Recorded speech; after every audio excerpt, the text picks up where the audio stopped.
All right, so I think we've waited long enough. We've set up the volcano. We've changed a couple of parameters. We know what this is going to look like. It's going to be huge and it's going to be awesome. Hey everybody, welcome back to Rust Admin Academy, where I'm teaching you everything that you need to know about owning and operating a successful Rust server. On this channel, I do plugin reviews and tutorials to teach you all of the little tips and tricks that maybe you don't know yet to help make your Rust server community even better. So if you're brand new to the channel, consider subscribing so that you stay up to date on everything that we're working on. And of course, always leave a like on the video and comment in the comment section down below. Two things, it really helps me out with YouTube, plus it lets me know what you guys are all thinking. One thing that is completely brand new is I've completely redesigned my website. So head on over to srtbull.com and check things out and let me know what you guys think of it. The tutorial catalog is 100% available. I'm working on adding some tools that all admins are going to absolutely love to have. There's a section where you get to submit your story and it might get selected to be displayed on the website. But one of the most exciting aspects of the new website is I'm starting my own membership system. So I'm going to be getting rid of YouTube memberships and all Patreon. But I do need one single person to hit me up on Discord so that we can test a couple of things before this aspect actually goes live. All right, today we're talking about volcanoes. The Volcanoes plugin is available from gameforfreak.io, link in the video description down below. And of course, this plugin was written by VisEntities. And as promised, this is one of his premium plugins. So of course, there's a price tag attached to it, but because I am who I am, I got you a promo code. Be sure to use promo code srtbull at checkout to save a couple of bucks. So we've got a couple of stunning visuals if you want to check it out. We've also got a couple of videos that are showing how things work, which of course we're going to go over in this video as well. A lot of people are going to be concerned about what kind of performance hit this plugin is going to have on my server. VisEntities has written it in a way that is completely performant, so it's not going to hit you so hard. Of course, if you mess with the numbers and you have an astronomical number of explosions or whatever, then of course you're going to have a bit of a performance hit. But by default, right out of the box, I've tested this extensively. You don't even notice when a volcano is erupting. It spews lava, it throws fireballs, it burns down trees, it's going to take down bases, it'll hurt players. It does everything that you would expect out of an actual volcano.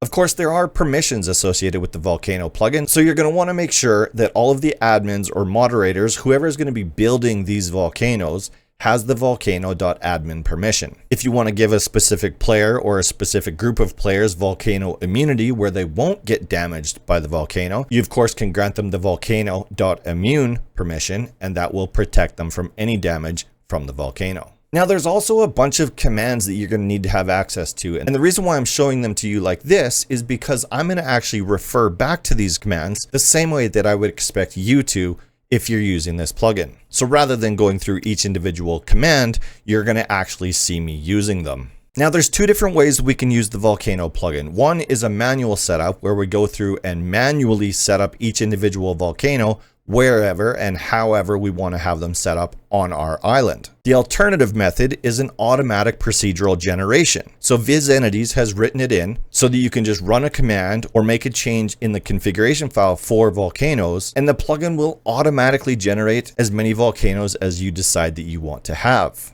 I'm going to get into that section a little bit later in this video. For right now, we're going to get into the quick start section, which is basically the manual setup section. All right, so let's hop in game and actually start building some volcanoes. So the map that I'm using today was actually built by VisEntities as well. So there's actually volcanoes. You can see one off in the distance there, and there's another one right beside me. So obviously this map was created because this actually looks like a volcano. We still need to add the volcano to the volcano, but it looks like a volcano right now. You're probably not going to see anything structural like this on a procedurally generated map, but if you're familiar with Rust Edit at all, you know how easy it is to take a procedurally generated map, go in, create a couple of volcanoes that look just like this one, and then you can proceed like normal with your plugin setup. I haven't asked him yet, but I'm wondering if VisEntities might be interested in making this map available, maybe even just for testing purposes, or if somebody actually wants to run with this map. I'm assuming it's going to need a little bit more work than it currently has on it.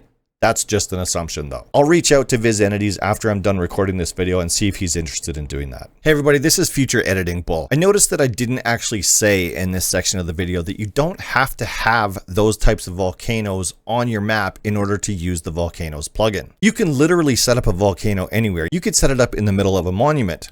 Picture that. You've got lava spewing out of the dome, or you've got fireballs shooting out of the cooling towers at the power plant. You don't have to have this specific map or anything close to it. You could put it on a hill, you could put it in a valley, you could put a volcano literally wherever you want. All right, so we've picked our volcano location. Now let's start running some commands and actually turn this into a real volcano. Head on over to the quick start section, and we want to click on this right here where it says volcano create with an alias at the end. And then we're just going to go into our F1 menu and we're going to paste it in that command, but don't hit enter yet. We need to give this volcano a name. For simplicity reasons, let's just call this a volcano RAA for Rust Admin Academy. So we're going to do volcano space create and then whatever name we want to use. So volcano RAA is now created. We now want to use volcano lava or volcano crater in order to continue with the setup. We head back over to the quick start guide and you can see that VisEntities has set up two different options here that we can use. We can use this one right here, which allows us to enter all of the parameters, or you can just copy this one right here that says volcano lava here at the player's position, the initial radius, and then how big you want it to actually end up. So those numbers are set to 5 to start out with, and 70 will be the radius once it's actually finished erupting. Let's get our player into position here so that we're kind of in the center of the volcano. We're going to open up our F1 menu and we're going to paste it in that command. So we're going to do volcano lava here, right where the player is. We're going to have a starting radius of 5 and an ending radius of 70. We can scroll back out and you can see how big that radius actually is. If you want to change that, you can. If you want to go bigger, smaller, whatever works for you, you can do that here right now. So let's say we wanted to make that radius bigger when it's finished. We'll open up F1 menu again. Let's increase that 70 to 150. Let's try. So now if we zoom back out, you're going to see that that radius is much, much larger.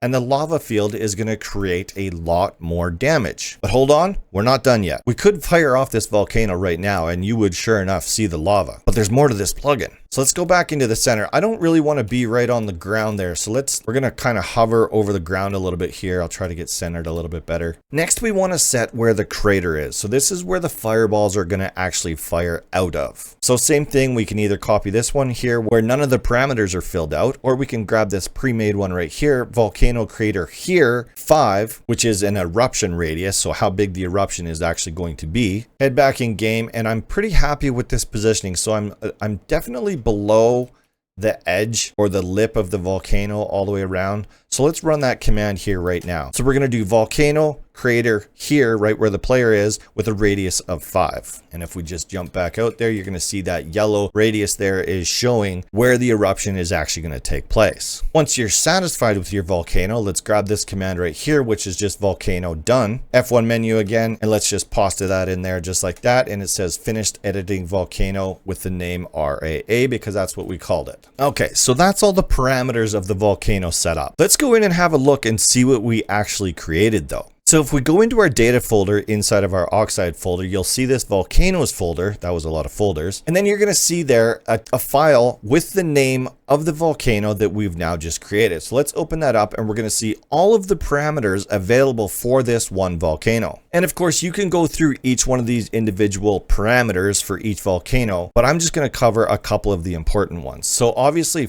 right off the bat, you can see that this enabled is set to false. So we want to change that to true. We've got dormant stage in seconds, so how long the volcano sits dormant in between eruptions. How long the eruption is actually going to take place for. By default, this is set to 30 seconds. Here's all of our crater information. Here's our radius size. You of course can change all of that stuff here right now. Here's all of our lava field specs. We've got lava field turned off. Let's turn that on. We've got our radius, target radius, how hot it's actually going to get inside that radius. Do you want the lava to destroy resources? So trees, nodes, whatever happens to be in the way. Do you want it to burn down bases if they happen to be inside that radius? True or false? Do you want it to hurt players? True or false? If you do want it to hurt players, how much damage per second do you want the lava field to actually inflict on the player? And then we get to deal with the actual eruption. So what it's going to look like when the fireballs are coming out of our volcano. So the time between each time it spits out a fireball, by default, this is 3 seconds. The minimum number of fireballs to actually throw, and then the maximum number to actually throw. And it's going to pick a number somewhere in between there. We can change the speed of the fireballs. We can change everything about these fireballs. Now the bonus crate section. So this is actually pretty cool. So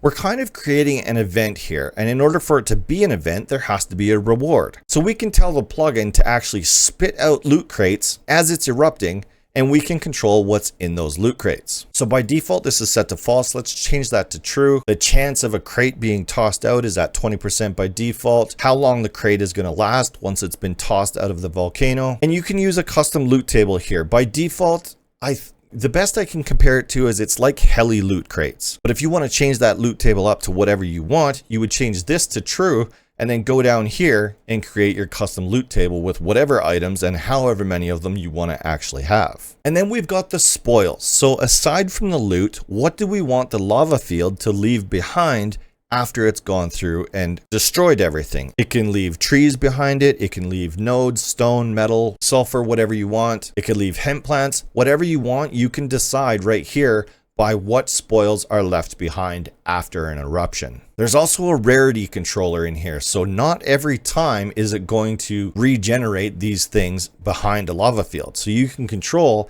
how often something is going to be regenerated. And that's it. That's the end of the data file. So let's save that and let's reload the plugin o.reload volcano and let's go back in game. Oh, that reminds me of something. So you see this red dome there. This is going to be visible to all other players. If you don't mind it, leave it alone. If you want to get rid of it, however, that was something that I skipped over in the data file for this one volcano. And that detail is right here. So the zone opacity right here is at 1. And if you want that to be invisible or less visible than it currently is right now, let's change that to 0, which is going to make it totally invisible. Let's save that. We'll reload the plugin again. And if we go back in game, you'll see that that dome is no longer there. However, we know that the volcano is actually still functional. All right. So I think we've waited long enough. We've set up the volcano. We've changed a couple of parameters. We know what this is going to look like. It's going to be huge and it's going to be awesome. So let's head over to the list of commands here. We want to cause an eruption. We don't want to wait for the timer to run out anymore. Let's cause this eruption. So we're going to grab this command right here, which is volcano erupt with an alias because we need to tell it which volcano we want it to erupt. Let's go back in game. Let's pause that in the F1 console. We're going to change this to the name of the volcano that we gave it at the very beginning. And of course we hit enter and boom, there she goes. We've got fireballs, we've got lava, we've got trees falling over, we've got loot crates flying all over the place. You can see that it is stripping this volcano bare. You can see that there's logs being left behind. I'll go down and show you one of these loot crates. Here's a loot crate right there. So you can see it kind of feels similar to what you would find out of a heli crate. And you can just see the radius of destruction. So by default, it's set to not cause damage to bases. But if it were set to true and there was a base down there, guess what? It's gone. So any of the spoils that are left over after the volcano is done erupting, of course, in this case, it looks like it's mostly logs. I didn't watch to see if it was actually any ore nodes or not, but this is all farmable. Players can come along and scoop all this stuff up. It looks wicked. It's got a really good visual aspect. I just really like how this plugin functions. Now, of course, we manually triggered this volcano to erupt, but there are built-in timers and you can increase and decrease the amount of dormant time. You can increase, decrease how long the volcano is going to be erupting for. You can change literally every aspect of each one of the volcanoes that you want to create. Speaking of creating multiple volcanoes, once you've created them and you want to see where they are, because now you've probably changed the dome to opacity 0, we can do volcano draw in the F1 console, and it's going to show us that information that we had at the very beginning. And like, let's say we had another volcano over there, it would show that information over there as well. You're going to see this when I'm talking about the auto generation. You're going to see what it looks like when there's multiple volcanoes all over your map and what this information all looks like. So even though you've made the opacity of the eruption radius at 0, technically making it invisible, you still have a way as an admin of seeing where the volcanoes are. If there was something that you wanted to change about this volcano, we go into F1 console, we do volcano space edit, and then the name of whatever volcano we want to be editing. And now we can go through and make changes to whatever aspect it was that we wanted to change. By using this list of commands, we can change these things directly from in-game, but I find it easier to do all of these changes inside of the data file. It's just a personal preference of mine. Do whatever works best for you. You can do it either way.